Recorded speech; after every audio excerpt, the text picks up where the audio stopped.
Have you ever wondered if God's love towards you has limits? For example, is God's love towards us like a battery? Like perhaps the Father creates it, and Jesus installs it, and the Spirit is like the current of electricity flowing into our dead hearts. But eventually, the corrosion and decay of our lives drains the battery. I mean, eventually it runs out, right? No, you say. God's love is way more powerful than that. It doesn't run out like some AA battery. Okay. Well, perhaps God's love is like the engine of that SpaceX Falcon 9 rocket.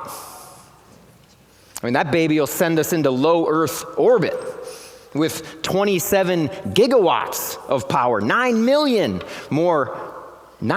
times more powerful than that AA battery. I mean, surely that's a better depiction of the upper limits of God's love for us, right? Well, thousands of years before batteries or rockets, the shepherd king David wrote about the upper limits of God's love for us, especially in light of our flaws and our failings. In Psalm 103, he says, God does not deal harshly with us as we deserve. For his unfailing love towards those who fear him is as great as the height of the heavens are above the earth.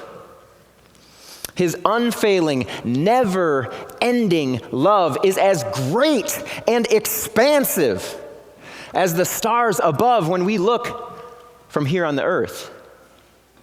So here's the amazing thing about that. We now know that the heavens, the very galaxies above, are expanding continuously. Every time we look, they're a little bit farther away.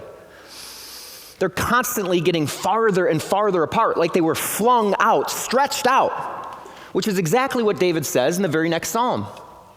You stretch out the starry curtain of the heavens. So back to our question, what's the limit? What's the limit of the power of God's love towards us, even in our constant errors and faithlessness? Well, let's measure it. It's as high as the stars are above the earth. And they're getting farther and farther away. Higher and higher every single day. So, dear friends, God's love is never, ever going to run out towards his children, towards those redeemed from death by his Son. In fact, it's expanding every day. But what does he do with our sin? What about that? Well, when we confess it, God chucks it.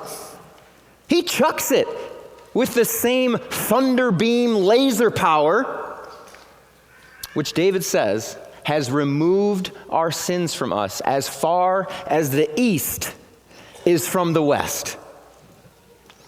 So because of Jesus, our sins are blasted into infinite galaxies beyond.